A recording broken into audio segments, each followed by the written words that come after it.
Hi, this is Gail Tucker, and this is my video blog for this section of the ethics course at Liberty University. And what I'd like to talk about today is number one, that I have read this textbook here. It's an electronic source for counseling principles and Christian beliefs by Daniels. I've read it in its entirety. And the next thing that I'd like to talk about for this blog is the Code of Ethics by the American Counseling Association. We were asked to find one area of the Code of Ethics that was something in harmony with our values and then something that we struggled with. Well, I found it in one and the same. A4B, personal values. Counselors are aware of and avoid imposing their own values, attitudes, beliefs, and behaviors on clients. So I think that this is especially important because we have such a diverse range of clients that we potentially will meet up with in our career. And we have no way of absolutely being able to walk in their shoes and being able to understand where they've been in their lives, where they are right now. Culturally, they may come from somewhere very different from us, and their cultural experience can be very different than us. So we really have to remain very open-minded, as well as with their religious background. And that's the one that probably strikes the biggest chord with me, is when they have spiritual beliefs that are different than mine. I've been blessed in that when I have met up with somebody in counseling more recently, it was in pastoral counseling. So I was able to incorporate my beliefs into the counseling session.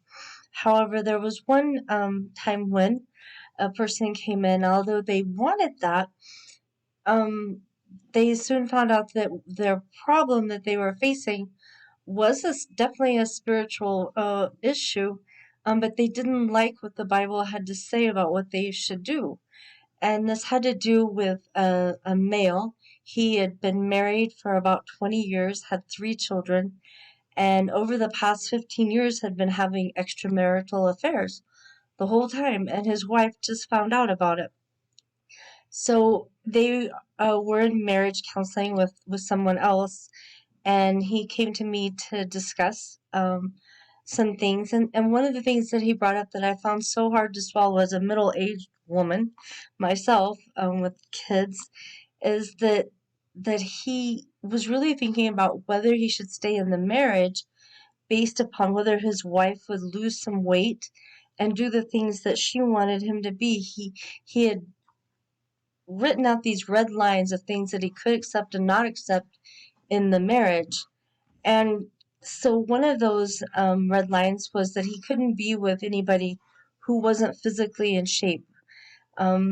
And his wife was in her 40s or so and had several babies, and I'm not sure what physical shape she was in, but it wasn't acceptable to him.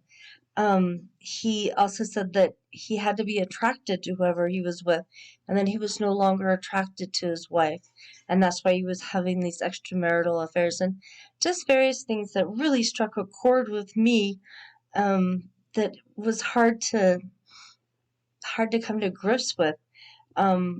And soon when I started talking about adultery in the Bible and what unconditional love is and about why he even married his wife to begin with, and it was ironic, he married her because she was kind of plain Jane and she was very spiritual, and he knew that he said he knew she would never cheat on him and he could always trust her.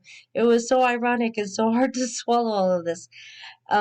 So when it came down to it, since I was in a pastoral counseling session, I did, tell him what the Bible said about this and the scripture he should possibly look at, and that I couldn't certainly condone this, and that maybe rather than pastoral counseling, if he didn't want to talk more along these lines, which he didn't once he found this out, that maybe mental health counseling would be a better fit for him.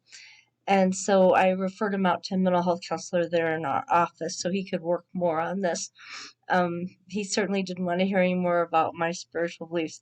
But as I become a mental health counselor, it's very clear that even clients that come to me that have beliefs like this, and he was holding strongly to these red lines he had, that I will need to deal with him despite my own my own values as a middle-aged woman. I mean, I felt for his wife, so I will have to throw all that aside and really look out for my clients where they are right now, and try to give them what they need, not what I think that they need. So this is what I have done from my blog. And so I will write my references in the paper that I'm going to attach this to and submit. I appreciate your attention. Thank you so much.